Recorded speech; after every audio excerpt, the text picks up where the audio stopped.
Mesdames, Messieurs, bonjour. C'est un plaisir de vous retrouver pour ce point de l'actualité. L'examen national du certificat de qualification au métier a démarré ce lundi. Vous suivrez dans cette édition le compte-rendu du démarrage des épreuves au centre de composition du lycée technique d'amitié sino-béninoise d'Akasato. Attaque amère en fin de semaine écoulée sur l'as Boussira-Ganro dans la commune de Bembereke. Le maire de la commune Kabayaya fera le point de la situation dans un instant. Et puis en République démocratique du Congo, des civils demandent le départ des soldats de l'ONU. Depuis plusieurs jours, des manifestants dénoncent l'inefficacité de la MONUSCO.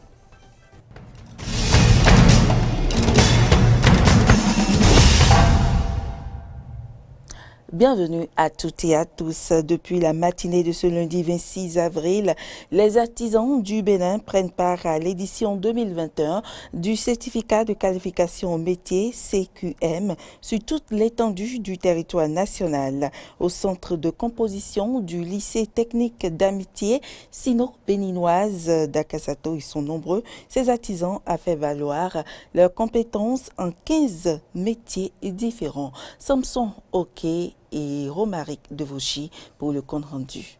Ils sont 435 apprentis candidats à composer dans différents métiers artisanaux pour l'obtention de leur certificat de qualification au métier CQM ici au centre du lycée technique d'amitié sino-béninoise d'Akasato. C'est la proviseure Hervé Faïnou qui a procédé au lancement officiel des épreuves. Le certificat CQM a démarré effectivement aujourd'hui 26 avril 2021 au lycée EFS d'Akasato. Ils sont répartis en 15 spécialités, à savoir la maçonnerie, la menuiserie, la photographie, la coiffure dames et hommes, les couturières, etc. Pendant 6 heures de loge, les candidats, sous la supervision des jurys, vont démontrer leurs compétences et savoir-faire dans les différents métiers. Selon le président du collectif des artisans de la commune d'Abomey-Calavi, toutes les dispositions sont prises pour que tout se déroule sans anicroche. Ça se déroule très bien. Les candidats sont venus, les jurys sont là et les épreuves aussi, on a déjà lancé les épreuves. Si tu as bien pris ton métier, tu n'auras pas peur pour fuir les épreuves qui vont t'attribuer. Il n'a pas peur chez les candidates et les candidats. Ils sont fiers pour travailler, pour obtenir leur certificat de qualification au métier.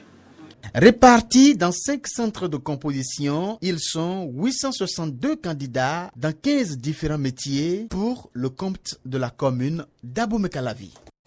Et restons dans la commune d'Abomey-Calavi. Le syndicat des travailleurs de cette commune, Syntracom, a tenu son assemblée générale statutaire ce samedi 24 avril 2021. Ces assises déroulées dans la maison du peuple de la mairie ont consacré l'élection d'un nouveau bureau à la tête du dit syndicat. Suivez le compte rendu de Samson Oké et Damien Pedro.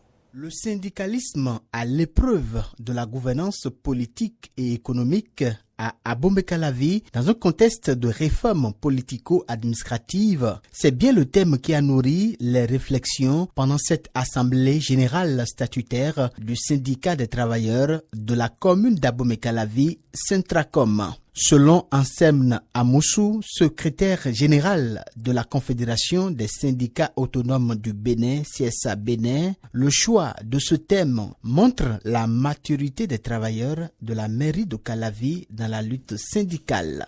Ce thème montre très bien que vous avez l'intelligence qu'il faut pour faire le syndicalisme dont nous avons besoin aujourd'hui. Ce que je voudrais recommander à nos camarades du Syntracom et à tous les travailleurs de la mairie de Calavi, recherchons dans l'action syndicale l'efficacité et non pas le buzz. Le buzz est facile à obtenir. Le buzz c'est quand tu cries au drapeau, que tu insultes le maire. Ça c'est le buzz. Tout le monde t'applaudit. Oui, on a un bon général qui dit la vérité. Mais au final, quel est le résultat pour nos revendications? Les stations revendiquées dans une certaine correction de l'attitude et du comportement. Ça ne nous enlève rien du tout. Les travaux de cette Assemblée générale ont abouti au renouvellement de l'instance dirigeante du Centracom. Achille Vigan, élu nouveau secrétaire général du syndicat des travailleurs de la commune d'Abomey-Calavi, devient ainsi le premier défenseur de la cause des travailleurs auprès de l'administration communale. Il place son mandat sous le signe de la Renaissance. Je voudrais vous dire que nous plaçons notre mandature sous le signe de la Renaissance. Nous avons quitté loin et nous irons très loin. Et ce ne serait possible qu'avec votre participation. Je voudrais vous demander d'être avec nous comme un seul homme et avec le soutien sans faille de l'exécutif qui est le maire, l'autorité communale. Nous allons relever les défis de la construction de notre commune. Ce nouveau bureau, à la tête du Centracom, composé de 17 membres, ont un mandat de 5 ans. Et puis à l'université d'Abomey-Calavi, les gestes barrières contre la Covid-19 ne sont pas respectés. Un tour à l'arrêt bus de l'UAC laisse beaucoup à désirer. Les étudiants continuent d'être entassés tels des sardines dans une boîte. Aristide Setti et Damien Pedro sont allés faire le constat. Le plan de riposte à la Covid-19 exige le respect strict des gestes barrières en tout lieu, malgré le démarrage de la campagne de vaccination. Mais les étudiants, notamment de l'université d'Abomey-Calavi, bafouent plus ou moins la mesure de distanciation sociale dans les bus de transport, leur permettant de rallier les différents centres universitaires et divers quartiers. Pour ces étudiants, auteurs et victimes de cette surcharge, plusieurs raisons justifient le constat. Oui, il y a d'entassement dans les bus parce que l'effectif des bus réduit jusqu'à 2 des fois, où nous sommes obligés de voyager des étudiants qui viennent de divers horizons. On nous entasse dans les bus parce que nous avons des problèmes de bus. Des bus qui nous lâchent tout le temps. On n'a pas assez de bus, des fois 2 bus, des fois 3 bus pour 6 lignes différentes qui vont dans des régions, dans des localités différentes. Il y a bus de Baou, d'Akbakba, de Fidroser, de Bégamé et autres. Donc, on est obligé d'entasser tous les étudiants et faire le parcours du monde. Des fois, on a des 6 bus pour les 6 lignes. Des fois, on a 2. Bon, ça dépend de l'état des bus à chaque jour. Interpellée par notre équipe de tournage, la Fédération nationale des étudiants du BNFNEB s'en offusque. Nous pensons à la santé. Chaque fois que le problème se pose, on écrit au ministère, on écrit au niveau du COUS pour pouvoir régler. Parfois, ça arrive qu'on bloque ce transport pour dire si nous n'avons pas les bus nécessaires, nous n'allons pas faire le transport. Mais les étudiants eux-mêmes réclament encore parce que lorsque vous êtes un parent et vous restez peut-être à l'Ubélie et que les 3 étudiants vont quitter là pour venir ici, vous voyez que ce que ça va coûter. Même nous avons les pressions des parents. C'est compliqué, mais nous sommes obligés de le faire compte tenu des moyens des parents. Le président du bureau du comité de coordination des lignes BCCL lance un appel aux autorités en charge du social dans les universités nationales du Bénin. Pour les autorités, je vais dire, de venir à nos aides, de venir aux aides des camarades étudiants que nous sommes, pour nous permettre de soulager un tant soit peu nos difficultés en achat, en nous achetant de nouveaux bus pour faciliter la chose, pour faciliter le travail pour les responsables que nous sommes. Il ne fait l'ombre d'aucun doute que ces conditions de transport des étudiants dans la promiscuité ne garantissent aucune hygiène et foulent aux pieds les mesures barrières, exposant ainsi cette couche de la société aux affres de la pandémie de la Covid-19. Je le disais dans les titres, tension à Ganro, un village de l'arrondissement de Gamia, dans la commune de Bebereke, ce samedi 24 avril 2021. Cela fait suite à une attaque à Méhamé sur l'As Boussira Ganro. Eh bien, en fin de semaine écoulée, on dénombre déjà 5 morts et 2 blessés dans ce village, joint au téléphone par Aristide Setin, le maire de Bebereke, Yaya Gaba, explique les faits. Il y a eu des braqueurs qui opèrent la nuit. Alors, ils ont opéré, je crois, le jeudi. Et celui qu'ils ont frappé, qui a fait le mort, n'est en réalité pas mort. Et c'est lui qui a reconnu un des braqueurs. Donc, arrivé à la maison, il a informé le reste de la population et ils ont choisi d'aller chercher les braqueurs. Donc, ils ont arrêté celui qu'on a d'abord reconnu, qui a dénoncé 2 de ses collègues. Ça fait 3 et c'est les 3 qui sont arrêtés. Et c'est alors qu'ils ont dit que quelqu'un est en fuite. Ils ne sont pas 3, ils sont 4. Et quand ils sont allés chercher le 4e, que lui, je ne veux pas aller dans tous les détails, mais il était dans la case. Et dès que le premier qui doit entrer le chercher, il a poignardé, il a tué.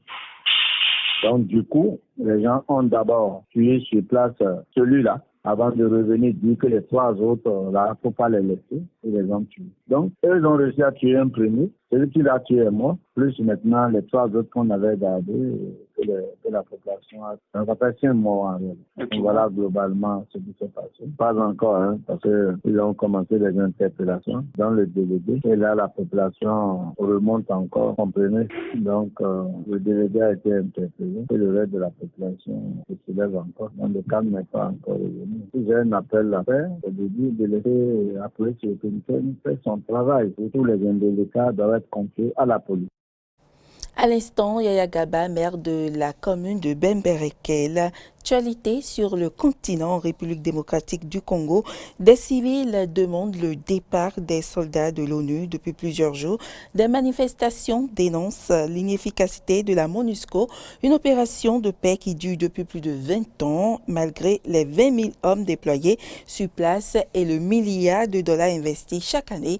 Le problème de l'insécurité persiste. En signe d'excuse et une vidéo des plus explicatives. Les agents de la MONUSCO, la mission de l'Organisation des Nations Unies en République démocratique du Congo, sont dans le viseur de la population congolaise. Samedi, un chauffeur a été interpellé durement par des casques bleus chinois après qu'il a renversé en voiture l'un de ces derniers. Le chauffeur ne s'étant pas arrêté et a poursuivi son chemin. Certains éléments du contingent chinois ont décidé de le suivre afin de l'amener eux-mêmes à la PNC. Une vidéo très commentée sur les réseaux sociaux et qui a poussé la chef de la MONUSCO à prendre des mesures. La chef de la MONUSCO, Bintou Keita, exprime son indignation concernant la vidéo qui circule montrant l'interpellation d'un civil par des militaires de la MONUSCO à Kavumu. Elle a ordonné une enquête immédiate pour établir les faits et prendra les mesures appropriées. Rétablir les faits et redorer dans le même temps l'image d'une MONUSCO critiquée ces dernières semaines pour sa passivité.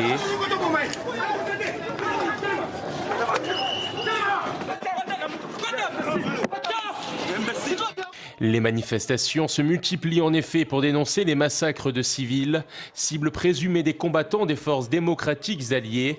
Un sentiment d'insécurité et d'incompréhension plane dans les plus grandes villes, notamment celles de l'Est du pays. Nous demandons aux autorités de mettre tout en marche pour que nous puissions voir que la MONUSCO puisse rentrer chez eux, parce que ce n'est pas normal qu'on continue à tuer les gens à Béni. Et nous, en tant que des citoyens, nous puissions rester dans l'insécurité et que la MONUSCO reste là sans pour autant intervenir. Une pression accentuée par un récent appel à la grève générale lancé à Béni. Depuis le 5 avril, les écoles sont fermées, les taxis moto-urbains sont à l'arrêt, à l'instar des boutiques des principaux boulevards de cette ville de 230 000 habitants. Samedi, à Kinshasa, la capitale, une marche également menée par les opposants au président pour exiger le retour à la paix a été dispersée sur ordre du gouverneur de la ville. La politique étrangère de l'Union européenne sera au cœur d'une réunion aujourd'hui des députés européens. Les tensions entre Bruxelles et Ankara seront au menu des discussions avec la récente rencontre entre les dirigeants de l'Union européenne et la Turquie. C'est une image qui symbolise toutes les difficultés de l'Union européenne à s'exprimer d'une seule voix. Ursula von der Leyen, présidente de la Commission européenne, debout, sans fauteuil, face à Charles Michel, président du Conseil européen, et Recep Tayyip Erdogan, président turc. Un couac protocolaire qui date du 6 avril dernier et qui illustre les soucis à s'entendre pour les deux têtes de l'exécutif européen depuis leur prise de fonction respective en décembre dernier. Leurs relations sont détestables depuis le premier jour. L'épisode turc n'est que l'incident le plus visible, mais il y en a quasiment au quotidien entre eux et leurs équipes. Protocole, communication, attribution, c'est la guéguerre permanente. Ursula von der Leyen a d'ores et déjà assuré qu'elle n'accepterait pas qu'une telle situation se reproduise. Charles Michel, de son côté, a présenté ses excuses après s'être fait taxer de sexisme. Un manque de solidarité entre les deux dirigeants qui inquiète une partie des capitales européennes. Le Sofagate n'est pas une anecdote de plus. Les socialistes appellent Ursula von der Leyen et Charles Michel à présenter une proposition sur la manière de prévenir les conflits de protocole qui nuisent au prestige de l'Union européenne à l'étranger. Nous devons nous attaquer au cœur du problème, la voix de l'UE dans le monde. Ce déplorable incident à Ankara n'est pas le premier. Il est clair que ces événements sapent la crédibilité de l'UE en tant qu'acteur géopolitique. Une tentative de réchauffement des relations pourrait avoir lieu ce lundi. Une nécessité au vu des sujets brûlants qui s'accumulent pour Bruxelles, à condition bien sûr de prévoir suffisamment de sièges pour chacun des deux dirigeants. Aux États-Unis, une marche pour soutenir la haine anti-asiatique s'est tenue ce dimanche, un rassemblement qui a pour origine l'agression d'un homme de 61 ans. Cette marche fait aussi écho aux multiples manifestations ces dernières semaines pour dénoncer le racisme dont souffrent les communautés asiatiques. Les personnes opprimées pour leurs origines aux États-Unis, les personnes colonisées sont divisées par le système, mais nous partageons les mêmes intérêts.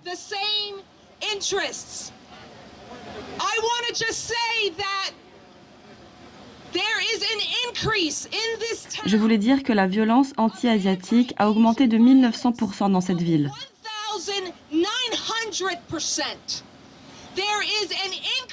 Il y a une augmentation dans toute l'Amérique de la violence anti-asiatique, mais dans cette ville en particulier, elle est de 1900%. Et ce sera tout pour cette édition. Merci pour l'attention et à demain.